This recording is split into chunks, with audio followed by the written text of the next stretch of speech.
Bienvenidos a una nueva clase aquí en Kant JF.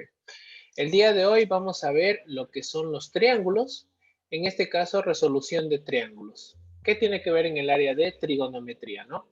¿Cuál es la idea? Bueno, vamos a ver primero lo que son los triángulos en general, ¿de acuerdo? Esa es la idea. Entonces, nosotros tenemos que, para que algo sea un triángulo, obligatoriamente debe cumplir ciertos requisitos. No cualquier cosa puede ser un triángulo. Entonces, aparte de tener tres lados, obviamente, y tres ángulos, nosotros tenemos que todos los triángulos cumplen ciertas propiedades que vamos a ver a continuación, ¿no? Entonces, primero que nada, para nombrar los lados y los ángulos, nosotros tenemos que usamos letras minúsculas para el nombre de los lados. Por ejemplo, clásicamente se usa A, B y C. Esos van a ser los nombres de los lados. Nosotros tenemos que van a estar medidos en alguna unidad de distancia, es decir, van a medirse en centímetros, en metros, en kilómetros, pies o algo por el estilo.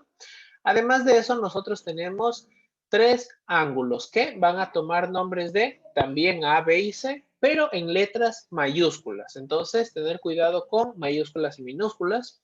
Nosotros tenemos que, vamos a llamarle el ángulo a este de aquí. ¿Por qué razón ese va a ser el ángulo A? Simplemente porque el lado A minúscula es este y su ángulo contrario, que lo hayamos atravesando todo el triángulo al llegar a uno de los ángulos, ese va a ser el ángulo contrario, ¿no? Entonces, ambos llevan el mismo nombre, A minúscula y A mayúscula, el ángulo, que se va a medir en grados. Entonces, si este es el lado C minúscula, entonces el ángulo opuesto sería este de acá, así que este va a ser C mayúscula. Y lo mismo con la B, si este lado se llama B minúscula, atravesamos el triángulo, este su ángulo opuesto va a ser este, el ángulo B. Listo, entonces, ¿qué cosa nada más tiene que cumplir este triángulo? Bueno, primera ley, tenemos que la suma de los tres ángulos tienen que ser iguales a 180 grados. ¿Qué quiere decir eso? Que si yo ya sé cuánto valen dos de los tres ángulos, voy a poder utilizar esta fórmula para que nos diga cuánto debe de valer el otro, ¿no? Simplemente va a ser 180 menos los ángulos que ya tengo y con eso voy a tener el ángulo que me falta, ¿de acuerdo? ¿Qué más cumplen los triángulos? Bueno, para calcular el área de un triángulo, clásicamente yo suelo tener el típico base por altura sobre 2, ¿de acuerdo? Pero en realidad eso solamente me sirve cuando yo tenga un triángulo rectángulo, que era un triángulo rectángulo que uno de sus ángulos vale 90 grados, ¿no? Entonces, nosotros tenemos que, cuando es un triángulo cualquiera y nosotros no tenemos que alguno de sus ángulos vale 90 grados, el área va a ser igual a la multiplicación de dos lados cualesquiera, por el seno de el ángulo que se forma entre los dos. Por ejemplo, si cogemos el lado A y B, como en este primer caso, el lado A sería este, el lado B por acá, y el ángulo que se forma entre los dos, este ángulo C mayúscula. A por B por seno de C, todo eso dividido para 2. Y listo. ¿Qué tal si nosotros no queremos usar el lado A y B, sino que se nos ocurre usar este lado B y también el lado C? También podemos hacerlo. Sería la multiplicación de esos dos lados por el seno de este ángulo A que se forma entre los dos y eso dividido para 2. Lo mismo usamos si queremos usar el lado A y el lado C. Exactamente lo mismo. Ahora, ¿qué más se cumple en todos los triángulos? Lo que llamamos nosotros la ley del seno. ¿Qué nos dice la ley del seno? Que si nosotros dividimos lo que mide un lado para el seno de su ángulo opuesto, eso va a ser exactamente igual a dividir otro lado para el seno de su ángulo opuesto. Por ejemplo, de aquí me aparece que A sobre seno de A mayúscula es igual a B sobre seno de B mayúscula. B sobre seno de B mayúscula es igual a C sobre seno de C mayúscula y A sobre seno de A mayúscula es igual a C sobre seno de C mayúscula. Entonces, si yo divido lo que mide este lado para el seno de este ángulo, eso me va a dar exactamente lo mismo que si divido lo que mide este lado para el seno de este ángulo y me da lo mismo que si yo divido lo que mide este lado para el seno de este ángulo opuesto. Eso nos dice esa ley, ¿no?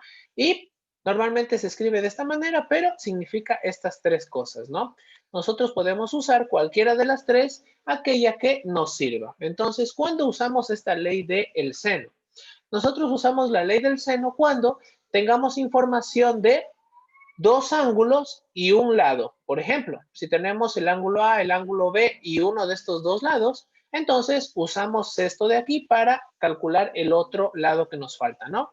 O si, por ejemplo, nosotros tenemos dos lados, el lado A y el lado C, pero solo uno de estos dos ángulos. ¿Qué tal si solo tenemos el ángulo A? Entonces, podemos usar esta fórmula para calcular el lado C. Entonces, ¿cuándo usamos? Cuando tengamos dos lados y un ángulo o dos ángulos y un lado. Ahí usamos esta regla.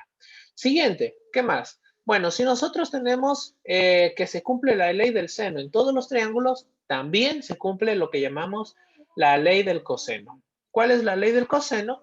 Bueno, nosotros tenemos que lo que mide uno de sus lados, por ejemplo, el lado A elevado al cuadrado, es igual a lo que mide este otro lado, B elevado al cuadrado, más lo que mide este lado, C elevado al cuadrado, menos 2 por la multiplicación de esos otros dos lados y por el coseno del ángulo que los une. Entonces, si yo quiero el lado A elevado al cuadrado, es B cuadrado más C cuadrado menos 2 por B y por C y por el coseno de este ángulo, ¿no? Así si es que yo quiero cualquiera de los lados. Por ejemplo, si yo quiero el lado B, en este caso, B cuadrado sería el otro lado A cuadrado más C cuadrado menos 2 por A por C y por el coseno del ángulo que forman los dos, que sería el B mayúscula. Y así, yo puedo usar esta fórmula, cualquiera de estas tres, cuando yo quiera calcular cuánto vale uno de los lados, si tengo información de cuánto valen los otros dos y cuánto vale el ángulo que se forma entre los dos. Tengo que tener eso para poder utilizarla. Tengo que querer calcular cuánto vale uno de los lados, saber cuánto valen los otros dos lados y saber qué ángulo forman entre los dos. Con eso yo tengo que usar la ley del coseno. Y por último, si es que a mí me preguntan cuánto vale la altura, por ejemplo, si es que yo quiero pensar en esto como un triángulo rectángulo, donde voy a usar base por altura sobre 2, ¿qué tendría que hacer? Hallar una altura, ¿no? Es decir, tengo que encontrar cuánto vale esta línea que forma 90 grados si yo quiero que C sea mi base, ¿no? Si C va a ser mi base, esta sería mi altura. Entonces, si yo quiero saber cuánto mide esto para poder usar que área es igual a base por altura sobre 2, ¿qué tendría que hacer? La C sería la base y la altura podría calcularla de dos maneras. Bueno, la altura, si C es la base, puedo calcularla como el lado A por el seno de B o el lado B por el seno de A. Es decir, voy a usar aquí las tres letras, ¿no? Uso la A, la B y la C, como pueden ver, ¿no? Si la altura es con C como base, entonces sería el lado A por seno de B o el lado B por seno de A. Simplemente a eso sería igual, ¿no? Si B va a ser la base, lo mismo, ¿no? Sería uno de los lados por el seno de el ángulo cuya letra nos falta, ¿no? Tenemos que tener A, B y C. A, B y C. Lo mismo con la parte de si la altura es con la base de A, ¿no? En este caso, por ejemplo, si nosotros queremos que B sea la base, la altura sería esta, ¿no? Esa sería la altura que estamos calculando. Y si lo que queremos es que A sea la base, nosotros tendríamos que esta línea sería la altura, ¿no? Y con cualquiera de ellas nos saldría exactamente la misma respuesta. Eso es. Entonces, ¿qué tenemos aquí? Bueno, cuando nosotros trabajamos con triángulos rectángulos, donde nosotros tenemos que uno de sus ángulos es de 90 grados, ¿qué es lo que hacemos? Hacemos exactamente lo mismo, solo que nosotros tenemos un par de ventajas. ¿Cuáles son esas ventajas? Bueno, nosotros tenemos que aquí uno de los ángulos ya lo conocemos, vale 90 grados. Por eso nosotros ya sabemos cuánto va a valer este de aquí. Por tanto, ya tenemos más información sobre el triángulo, ¿no? Aparte, aquel lado que sea opuesto al ángulo de 90 grados, este lado de aquí le llamamos hipotenusa, ¿de acuerdo? Esa va a ser mi hipotenusa. Y los otros dos son llamados catetos, ¿no? Cateto 1 y cateto 2. Cualquiera de los dos puede ser cateto 1 y el otro cateto 2. Simplemente lo importante es que la hipotenusa va a ser aquel lado que sea contrario al ángulo de 90 grados. Esa es. ¿Qué ventajas nos presenta aquí?